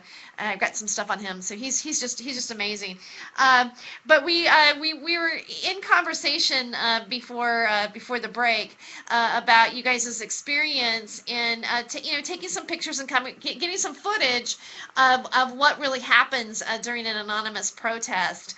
And you brought your friend Kevin, your friend Bob Buchanan was with you, and Bob Buchanan also made some wonderful commentary on what he saw that day you guys were showing in that moment.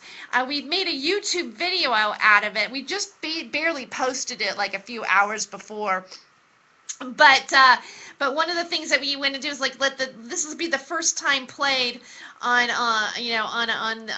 Time for Hemp Network, and so check it out. This is Kevin Korn and Bob Buchanan, at anonymous protest, Million Mask March in Portland, Oregon, and here it is.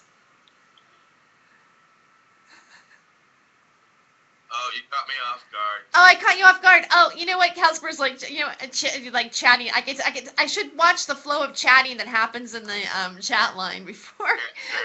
Here it popped up. I'll let you have it. Oh, no problem. Yeah, this is anyway. So I'll recap again, because that was actually kind of a crappy intro anyway. So let me restart. Let's pretend like that didn't happen. Let's chop that part out and start over again. All right. So what happened is Wait, take two. Take two. All right. So this is a sound bite, well, a little more than a sound bite of some footage that Kevin Korn and Bob Buchanan shot during the protest, the anonymous protest today, the November 5th protest that took place in Portland, Oregon. And so this is their commentary in the midst of helicopters and chaos. Here we go.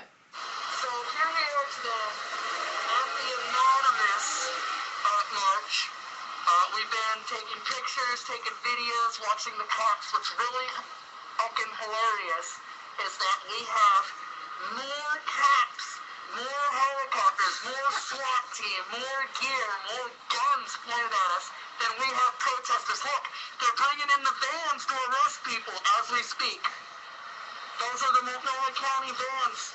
They're going to start arresting people and they're about to start to go down. Check this out. On every street corner they have a Fed too. That was that guy. Right here. Boom, we got him. He just got in that Jeep. He's still staring at us and now he's on his computer typing. I'm probably like federal enemy number one, but they gotta love me because I took my mask off at least 20 times so they all know who the fuck I am.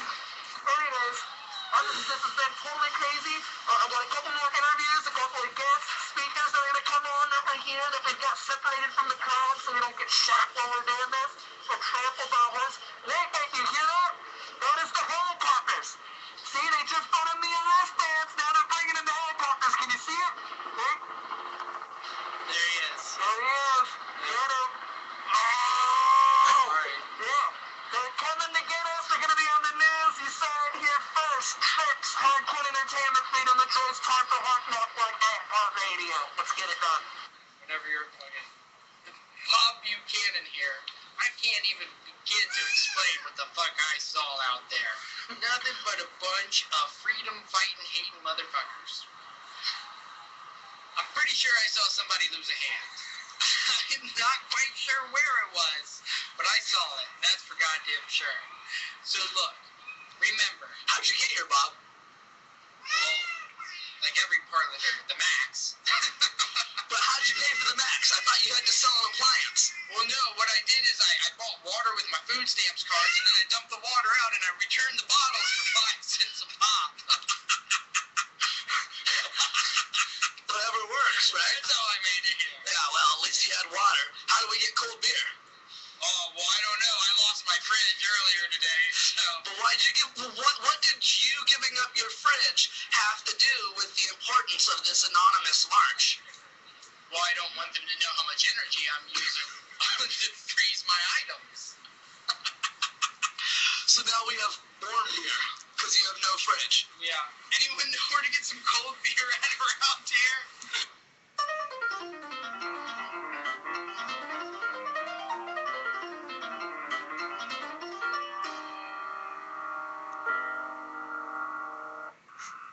And we're back after that little clip right there. This is Hollywood Hempress Hour on the Time for Hemp Network at iHeartRadio.com. We were just listening to some footage that you guys shot at the anonymous protest.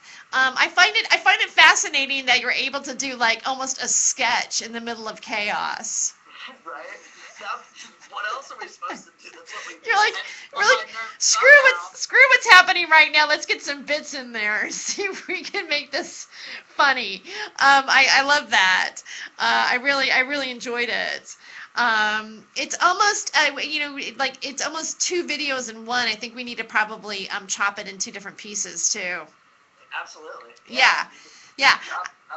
Chop it up. We don't care. Yeah, I kind of like ran out of time today because everything was just coming so quickly. I mean, like I kind of, it's all of a sudden like you were there and you were, uploading these pictures of what was going on, and then it was like I almost feel like, oh, it's like, well, the baton has been tossed, and then like you take that baton and you like go, okay, boom, boom, boom, boom, here are these different groups, and I'm going to set this image into and push it forward until like all of a sudden like people were like concerned about you, Kevin.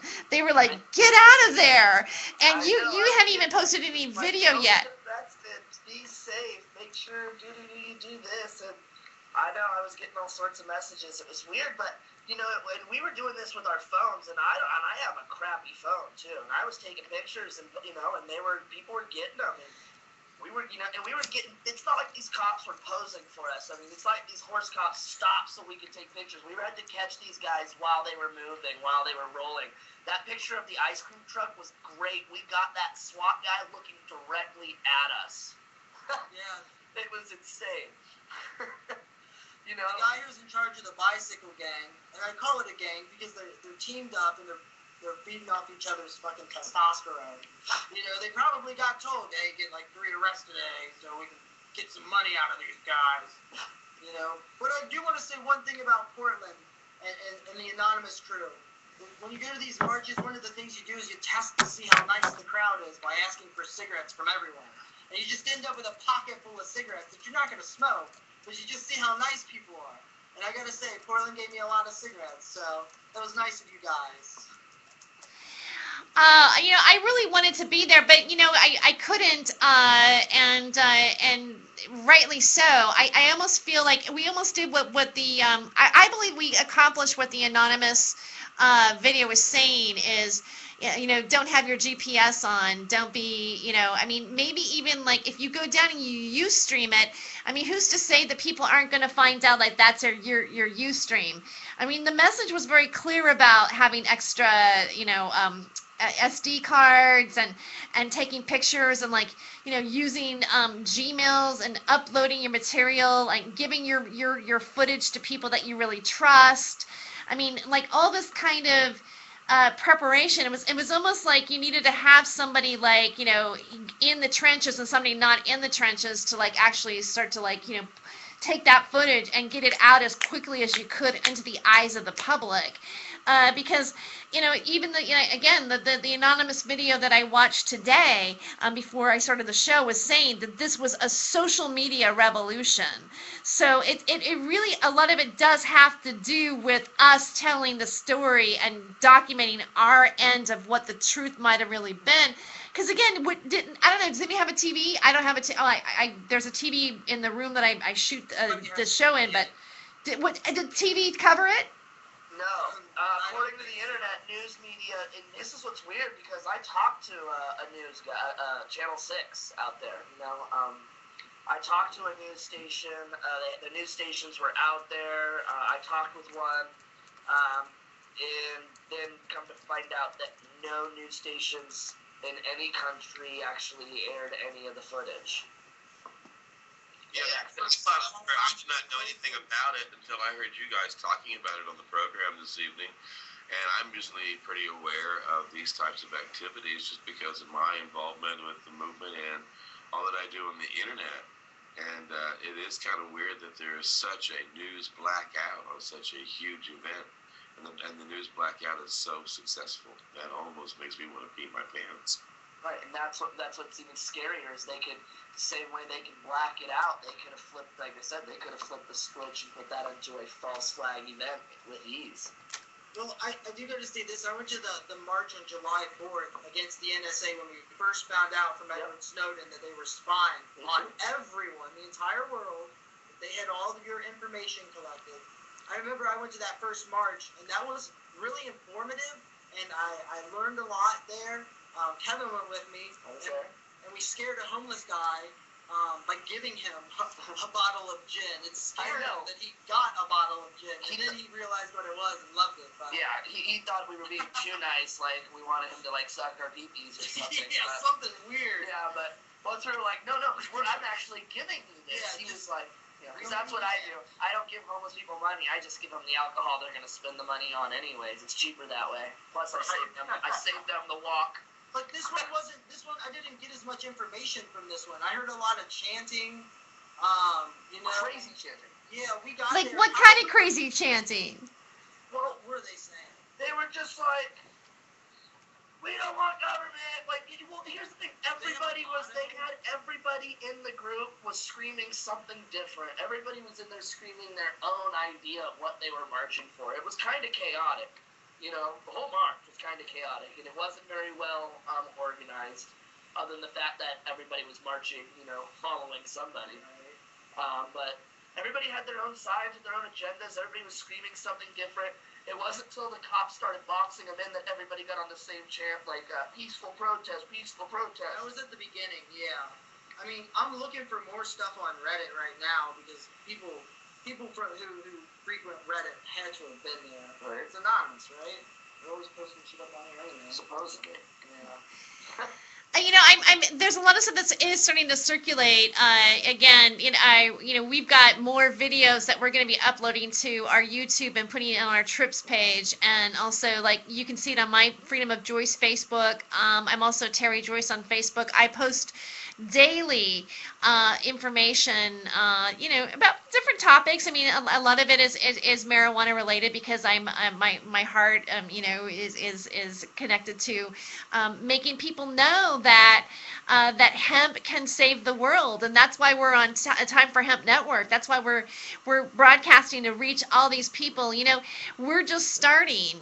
We're just starting to like get the message of hemp and how this is an alternative, source of energy and paper and fiber and fuel. And if we could legalize it, then we could take the money and not make it go through to the 1% corporations that are basically, as we're seeing, destroying our resources and our planet. And when you really look down to it, I know that maybe Anonymous is infiltrated, or maybe all these things are going on, but those of us that are showing this information on the internet, that are doing shows about it, those people, there's so many people that do show up at those protests that really want to see a change happen. They're not like let's take away the entire government and we're crazy anti-government people.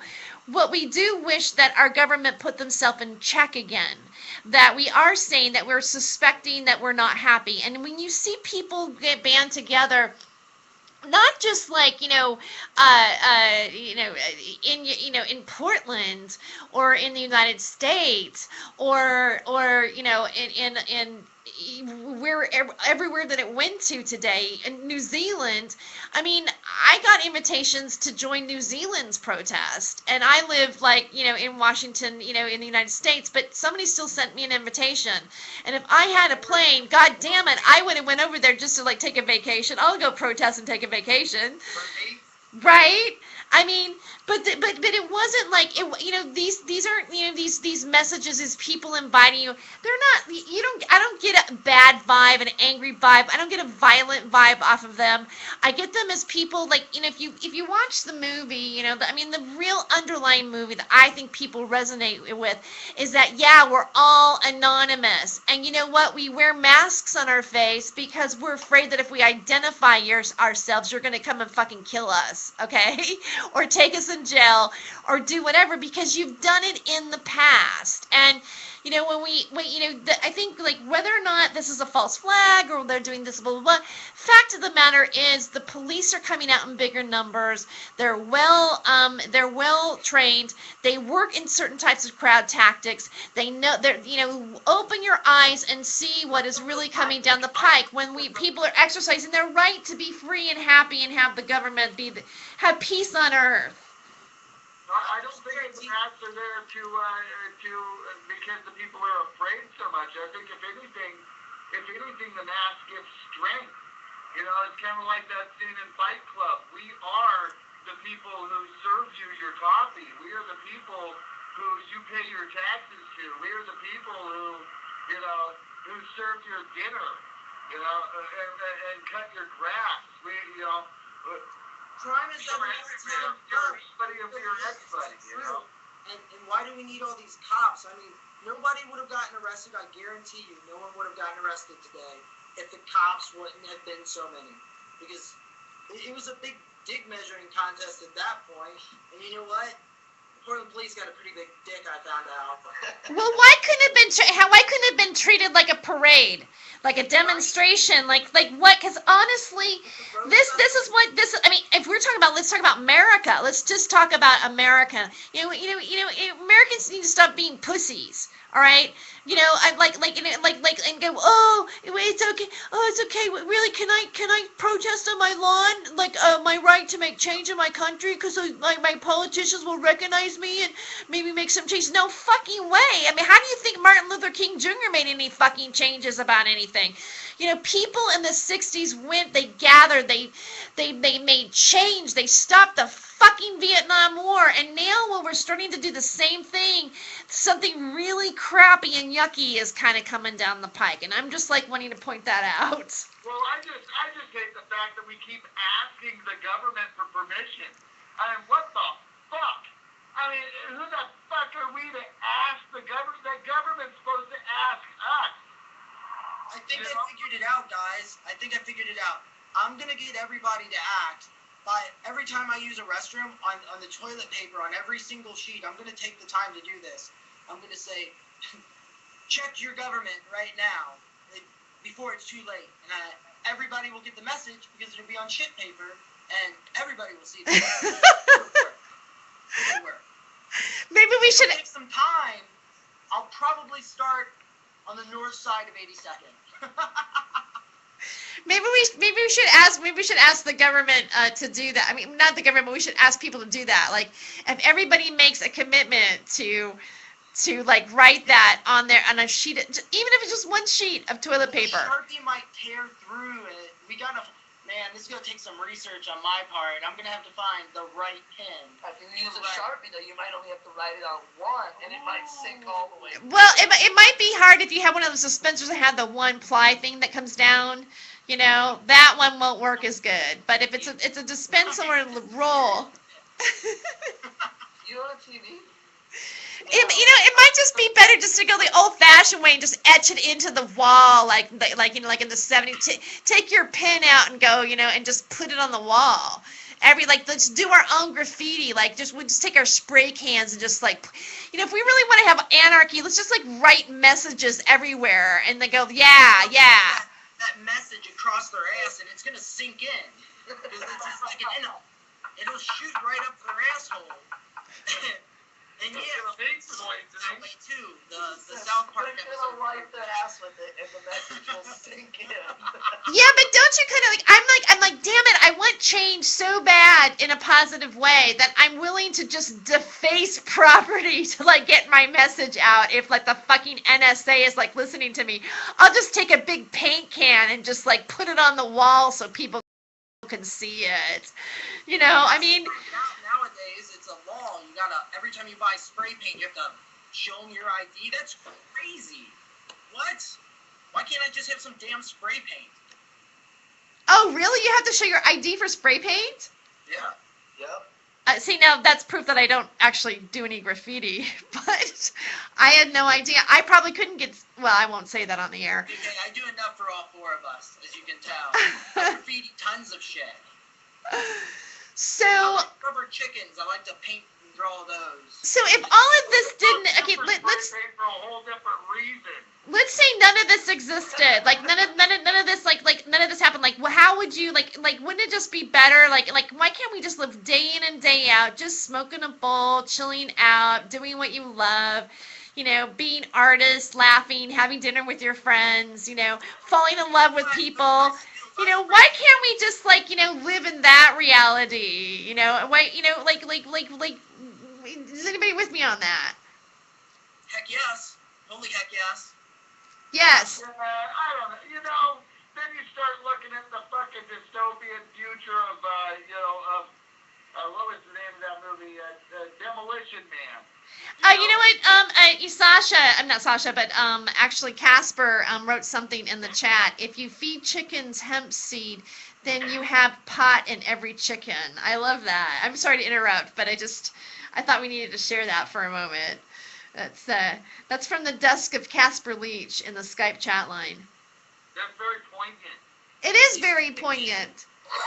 Can you say it again? That sounded cool, and I missed the whole. I mean, it's almost like it needs to be quote. It needs to be a meme. I think it should be a meme. If you feed chickens hemp seeds, then you have pot and every chicken. And think about what chickens are fed now.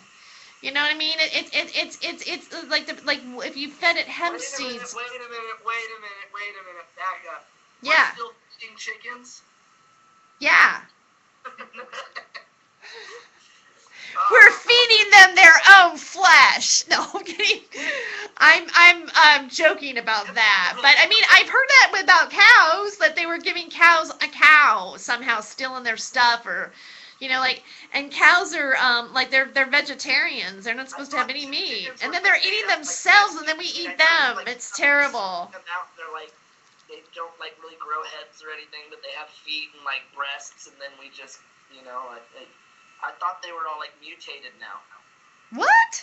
Oh, that's a fucking urban legend. That's an urban legend. Yeah, that's why KFC next year will no longer serve chicken on the bone. Well, if that was the case, they'd have no problem feeding chicken, giving you chicken on the bone, because they have fucking chickens running around with 28 breasts and fucking 40 fucking legs and, I've seen it. I've seen it. Have you ever seen one of those chicken coops look like they got like 2 million of them in like a 10-foot room? You don't see a single chicken head. All right. On that note, we're getting like close to the end of the show. So let's think. What were your? I want to get you guys' final thoughts on today, and then sign out basically. Well, my thoughts on today was I'm surprised that it didn't turn into a false flag event, and then I was really impressed with the... You made it out alive today? Yeah, I made it out alive. I was really impressed with the city council story, because if that much corruption's just going on at a city council level, imagine what's happening in your local and state governments. And then just that last conversation, no chicken heads. Yeah, I definitely came away with Portland. Portlanders are nice people, because I'm a transplant here as well. They gave me lots of cigarettes. I don't know why there were so many cops. That blew my mind, and why they were so animate to surround the group. That really weirded me out. The individuals who looked like informants weirded me out, and I don't know. I'm just saying, be leery of everybody in these situations, because you never know who's who. It's a hunt for the Red October or some shit. I don't know. Am I Sean Connery? I don't know. Well, thank you guys. Those are great thoughts. You know what? I'm Terry Joyce. Let's just smoke a joint and relax about this and be happy that we're home, and that the positive thing that happened, there were people stood up for their rights, just like we're standing up for our rights for the hemp movement and for cannabis. I'm Terry Joyce. You're listening to Hollywood Hempress Hour. This is the Time for Hemp Network on iHeartRadio. Thank you for listening.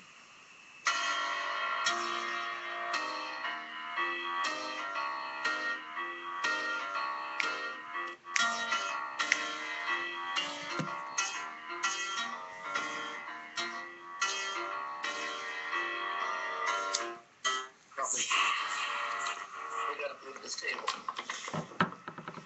Back that way. Thank you. Yeah, that was fun. That was fun. Yeah. That was fun. Yeah. So Had a blast. Thank you. Table's gotta go. thanks. Right now we're moving everything around, so I'm sorry. I just wanted to say thank you very much, Terry. This was awesome. This was the coolest thing I'm probably going to do all year. Yeah, I think all year this was the coolest thing, so thank you. Oh, well, thank you. And, I loved what you did in the video. And, I've been in such a hurry today to get, the MP3s. I had some computer issues and stuff like that, so I was a little bit delayed in uploading things. I'm going to look through the rest of that footage and definitely get it up and start getting in all the different forums and stuff. So, yeah, I loved it. I mean, I think it's great that you guys are there. I think your take on it was interesting, and I love it. I'm thank you for bringing what you did to the table. I really appreciate it.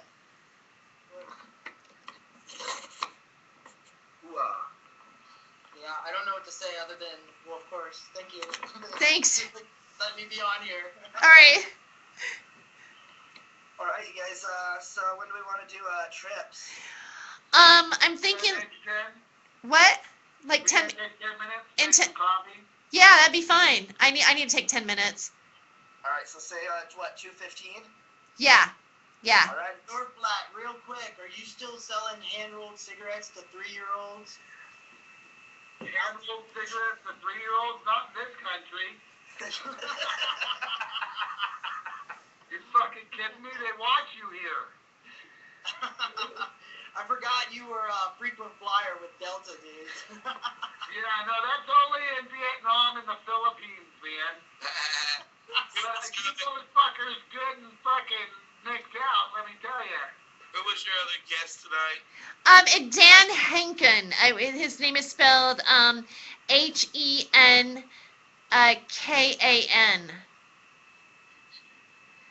You know, the thing is those fuckers don't make soccer balls very well unless they got their cigarettes. And he's from the band Criminal Belly.